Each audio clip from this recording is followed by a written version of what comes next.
রাধে রাধে। ওম নমো ভগবতে বাসুদেবায়। ওম নমো ভগবতে বাসুদেবায়।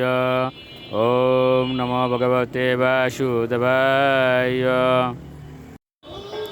শ্রীমদ্ ভাগবত চতুর্থ স্কন্দ পুষণম ত্রয়োদশ অধ্যায়।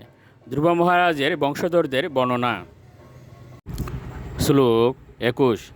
বিদুরুবাচ তস্য শিলো নিতেহ সাধুর্ব্রহ্মণৈশ্য মহাত্মনঃ রাগঃ কতম অবদুষ্টা প্রজা যদ বিমনায়হ। অনুবাদ। বিদুর মহর্ষি মৈত্রকে জিজ্ঞাসা করলেন, হে ব্রাহ্মণ, মহারাজ অঙ্গ ছিলেন অত্যন্ত সুশীল। তিনি অত্যন্ত চরিত্রবান ও সাধু পুরুষ ছিলেন এবং ব্রাহ্মণ্য সংস্কৃতির প্রতি অনুরক্ত ছিলেন। তাহলে এই প্রকার মহাত্মার বেনের মতো কুসন্তান কীভাবে উৎপন্ন হয়েছিল, যার জন্য তিনি বিরক্ত হয়ে রাজ্য ত্যাগ করেছিলেন? শ্লোক 22। কিং বামহু বেন উদ্দিশ্য ব্রহ্মদণ্ডম ইউজন দণ্ডব্রত দরে রাজ্ঞে মুনয়ু ধর্ম কবিদাহ। অনুবাদ।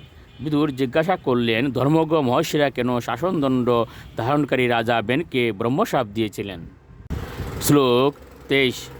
নবোদয় প্রজাপাল প্রজাবীরগবানপি যদশৌ লোকপালানাম বিবর্তুজ সতেজসা। অনুবাদ। প্রজাদের কর্তব্য হচ্ছে, রাজা যদি কখনো অত্যন্ত পাপপূর্ণ আচরণ করেও থাকেন তবুও তাকে অপমান না করা, কারণ তিনি তার তেজের দ্বারা অন্য সমস্ত শাসকদের থেকে অধিক প্রভাবশালী। শ্লোক 24। এতদ আকায়ে মে ব্রহ্মণ সুনীতাত্মজ চেষ্টিতম শ্রদ্ধদানায় বক্তায় তম পরাবরবিত্তম। অনুবাদ।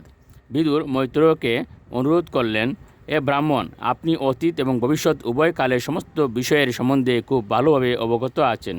তাই বেন রাজার সমস্ত কার্যকলাপ সম্বন্ধে আমি আপনার কাছে শুনতে চাই। আমি আপনার শ্রদ্ধাবান ভক্ত, তাই দয়া করে আপনি তা বর্ণনা করুন।